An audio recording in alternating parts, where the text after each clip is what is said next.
आप कहते हैं कि हम टेंशन में हैं महाराज जी, बड़ी टेंशन है, टेंशन भी है, और आप कहते हैं कि हमारी गाड़ी भगवान चला रहे हैं, हमें भगवान पे भरोसा है। या तो भरोसा होगा या तो चिंता होगी, दोनों एक साथ कभी नहीं हो सकते, है ना। गाल भी फूल जाए, ठहाका भी लग जाए, दोनों एक साथ नहीं हो सकते। या तो टेंशन है, आपको टेंशन है तो भरोसा नहीं है, और भरोसा होगा तो फिर चिंता नहीं होगी।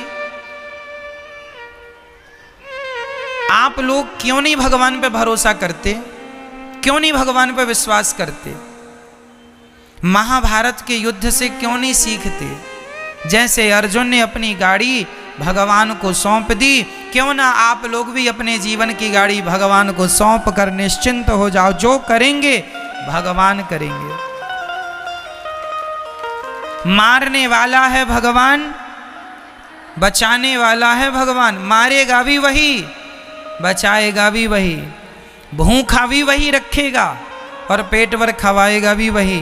तो जब सब उसी को करना है तो फिर आप चिंता किस बात की करते हैं? अच्छा ये बताओ, आपका सोचा कुछ होता है? आपका सोचा होता है क्या? आपने सोच लिया कि ऐसा हो जाए तो हो जाएगा क्या? जब आपका सोचा कुछ नहीं होता, आपका चाहा कुछ नहीं होता, तो हम कहते हैं आप सोचो ही क्यों? क्यों सोचना है? सब भगवान कर रहे हैं, उन्हीं को करने दीजिए, हम तो देखो निमित्त मात्र हैं।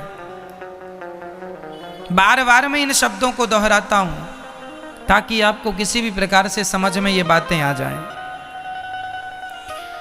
हमारी सफलता के जिम्मेदार कौन है?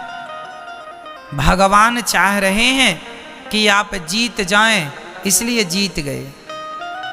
यदि आप हार गए हैं, असफल हैं, तो ये सोचो कि ये भी ईश्वर की मर्जी है। उसकी मर्जी में यदि चलो वो मुझे असफल ही रखना चाहता तो मैं उसकी मर्जी में खुश रहूं। जैसे भगवान रखें, जैसे रखें राम जी, रहना चाहिए, और सीताराम सीताराम कहना चाहिए।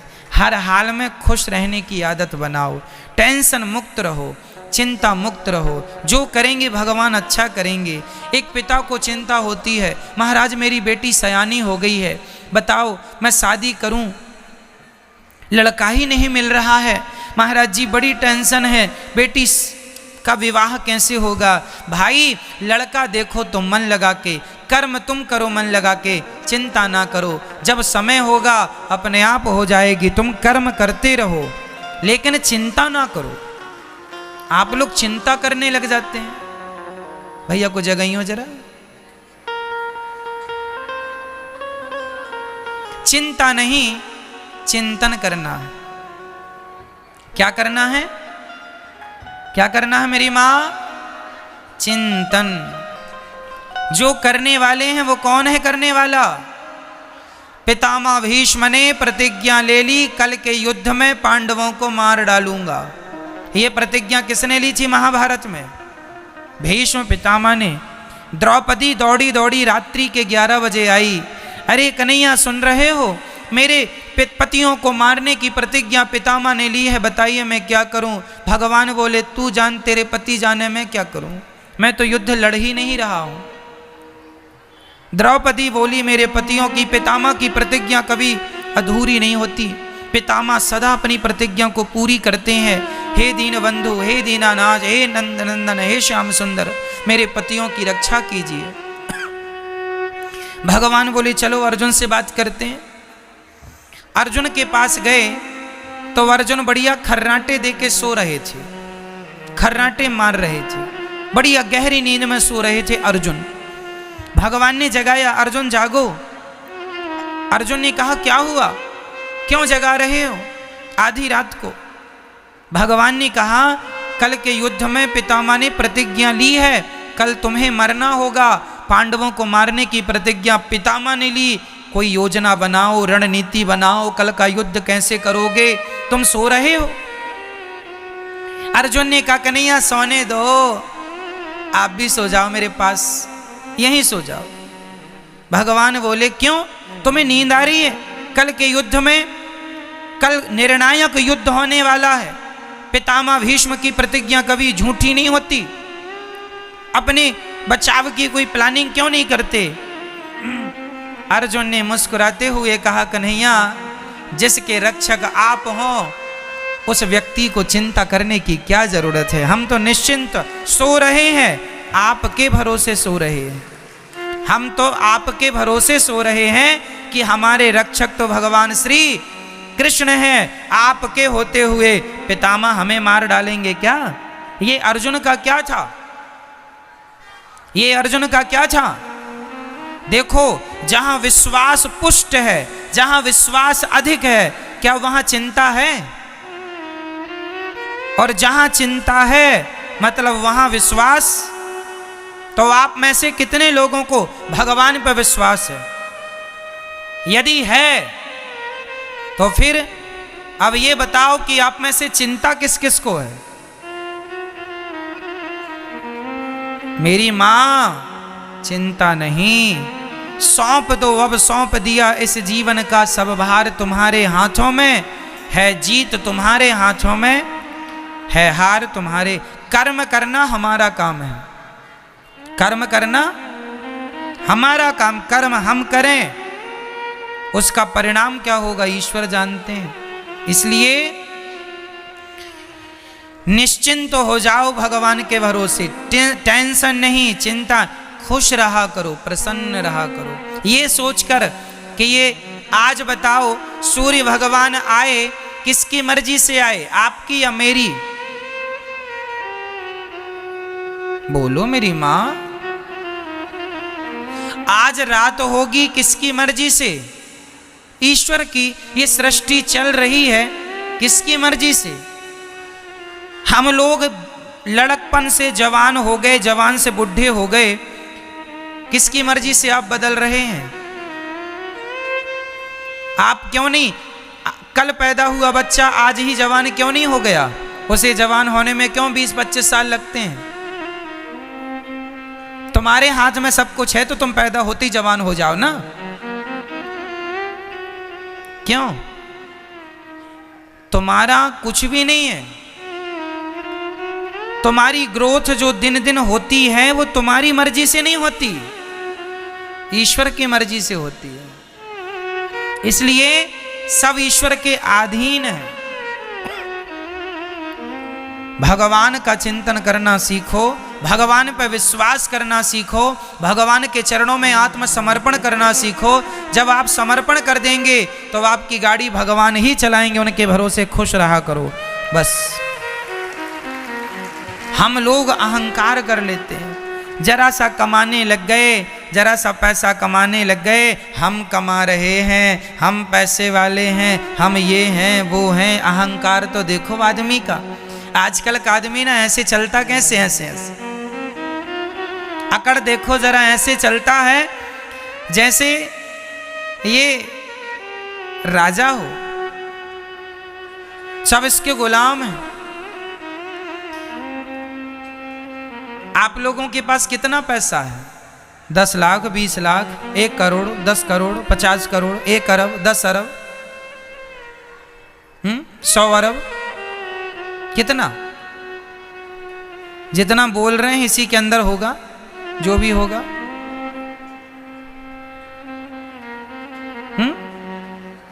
मेरी मां, रावण कितना धनवान था, उसके धन की कोई सीमा नहीं थी। सोने की लंका थी, सोने चांदी हीरे मोती के खजाने भर रखे थे। इतना बड़ा आदमी था रावण। पूछो जरा कहां गई तुम्हारी वो लंका? रावण भैया कहां गई तुम्हारी वो शान? कहां गई तुम्हारी वो अकड़? कहां गया तुम्हारा वो अहंकार? अहंकार रावण जैसों का ना टिका मेरी मां। जिनकी लंका सोने की थी तो हमारा और आपका अहंकार टिक जाएगा मैया? बोलो मेरी मां। इसलिए अहंकार ना हो। किस बात का अहंकार? आप लोगों को अहंकार है या नहीं? नहीं। मैं बताता हूं आपको अहंकार किस बात का है। ये बेटा मेरा है, मैं इसकी मां हूं, ये भी अहंकार ही है।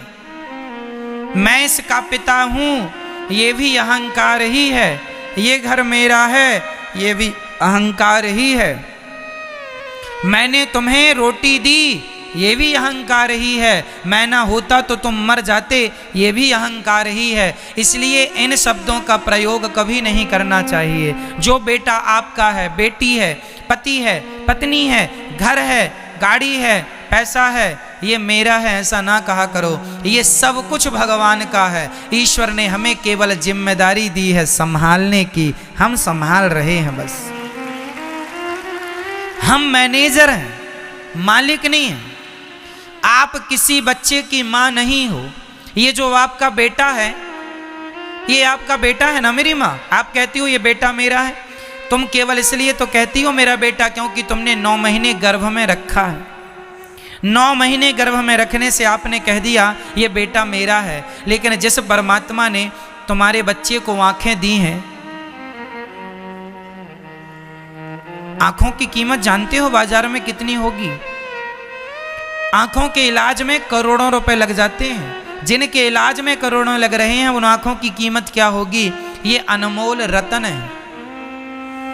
परमात्मा ने आंखें दी, परमात्मा ने सुनने को कान दिया, परमात्मा ने चलने को पांव दिया, परमात्मा ने खाने को बोलने को मुंह दिया, सब ईश्वर ने दिया। तुमने तो केवल 9 महीने पेट में रखा, तो पेट में रखे हो इसका इतना अहंकार कि ये मेरा बेटा है।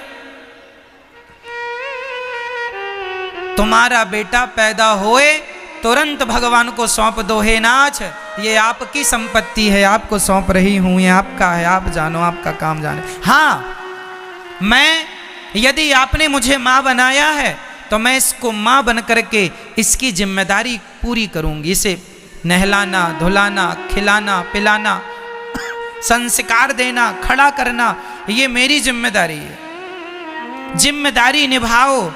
ये ना हो कि ये मेरा है, ना, ये सब भगवान का है। बेटी तुम्हारी नहीं, बेटा तुम्हारा नहीं, सब किसका है? सब पर किसका अधिकार है?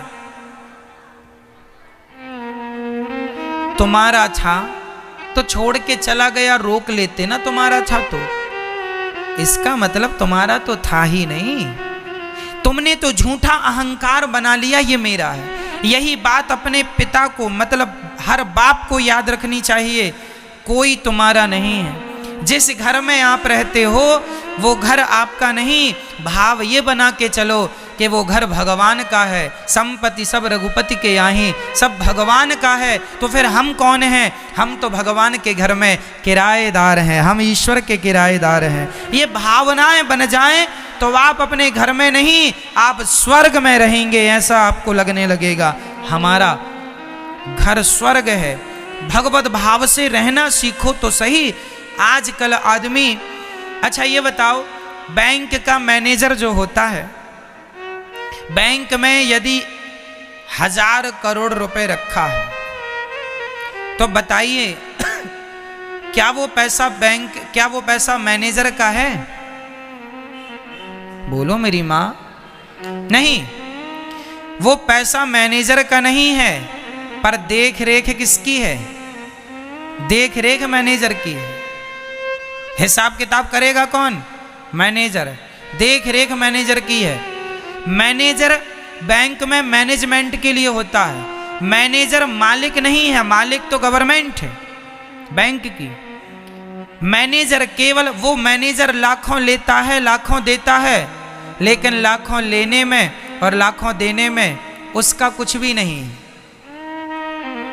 क्यों जी? सही है।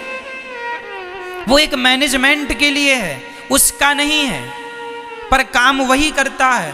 उसी प्रकार तुम्हारे घर में जो तुम्हारा बेटा, बेटी, पति, पत्नी, घर द्वार, फैक्ट्री, मकान, दुकान जो है, सब कुछ भगवान का है। पर तुम मैनेजर बनके तुम मैनेजमेंट करो, तुम संभालो, जिम्मेदारी तुम निभाओ। जैसे बैंक का मैनेजर बैंक को संभालता है, लेकिन वो ये नहीं कहता कि ये बैंक मेरी है, वो ये नहीं कहता कि ये बैंक।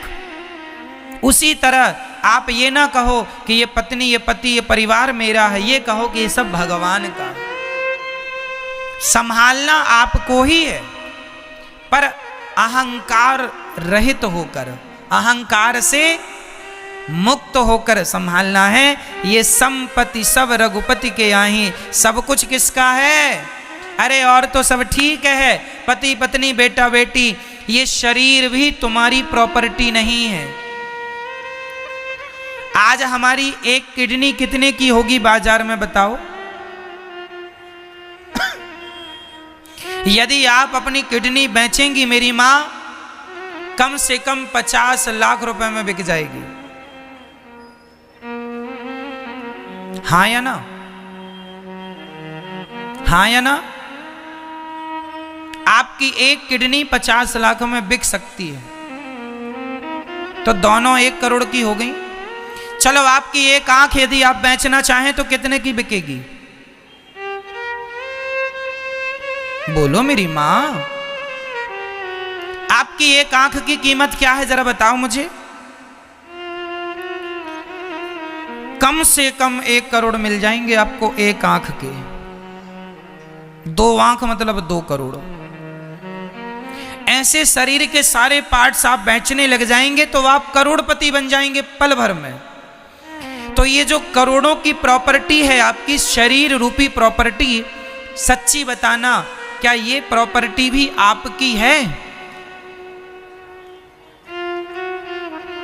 नहीं, शरीर हमारा धन है, लेकिन ये मेरा नहीं है।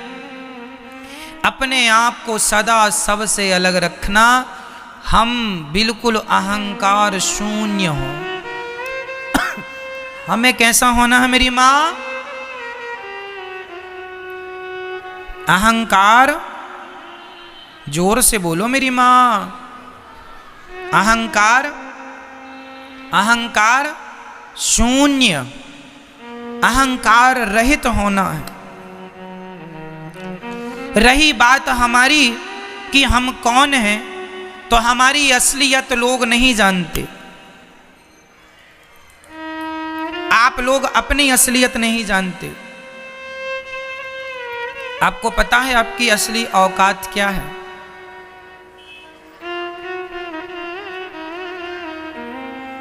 नहीं पता? हमारी असली औकात क्या है? छोटे मुंह बड़ी बातें हैं, बुरा ना मानना मेरी बातों का, लेकिन मैं आपको आपकी औकात दिखाऊंगा। हम सबकी असली औकात क्या है? जो हम लोग बड़ी बड़ी बातें करते हैं, बड़ी बड़ी गाड़ियों में, बड़े बड़े महंगे महंगे गद्दों में लोग सोते हैं, बड़े बड़े बंगलों में लोग रहते हैं। ठीक है, आप बड़े बंगले में, बड़ी गाड़ी में, बड़े आलीशान जिंदगी जी रहे हैं, लेकिन कब तक? एक दिन आपको इन बंगलों से, इन गाड़ियों से उतरकर एक दिन अंत में एक लकड़ी की सैया पर सोना पड़ेगा, लकड़ी का बिस्तर होगा जिसे चिता कहते हैं। सही कह रहा हूं क्या मैं? हम लोग, सब लोग, चाहे अमीर हो चाहे गरीब हो, एक दिन हमारा अंतिम बिस्तर कौन है?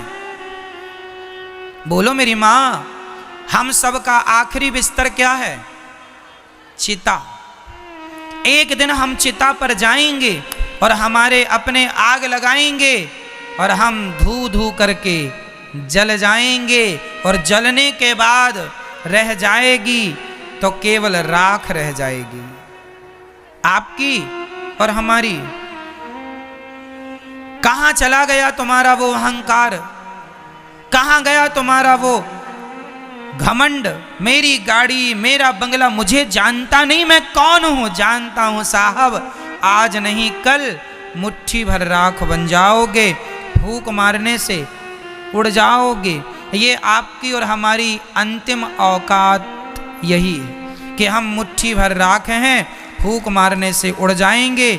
आज कर लो तुम बड़ी बड़ी बातें, कर लो खूब घमंड, मैं ये हूं, मैं वो हूं, मुझे नहीं जानते, मेरी पहचान ऊपर तक है, ऐसा लोग कहते हैं। ठीक है साहब, बना लो पहचान ऊपर तक, वो सारे ऊपर वाले हवा में उड़ रहे हैं राख बन के, तुम उन्हीं के भरोसे हो ना। इसलिए हमारी असली औकात हमारी मुट्ठी भर राख बनना है। इसलिए हम अहंकार ना करें, शांति से जीवन जिएं। थोड़ा अपमान हो सह लो, थोड़ा सम्मान हो मस्त रहो, खुश रहो, ना अपमान में उलझो ना सम्मान में उलझो, भगवत चिंतन करते रहो। श्रीमन्नारायण चरणौ शरणम शरणम प्रपद्ये श्रीमते नारायणाय नमः। हे श्रीमन्नारायण, हम आपके चरणों की शरण ग्रहण करते हैं। हे नाथ, हमें स्वीकार कीजिए। बोलो हे श्रीमन्नारायण, हम आपके चरणों की शरण ग्रहण करते हैं। हे नाथ, हम कामी हैं, क्रोधी हैं, लोभी हैं, अहंकारी हैं। हे नाथ, हम पापी हैं, अधम हैं, नीच हैं। हे नाथ, हमें स्वीकार कीजिए। हे नाथ, जैसा हूँ जैसी हूँ आपकी हूँ, आपका हूँ।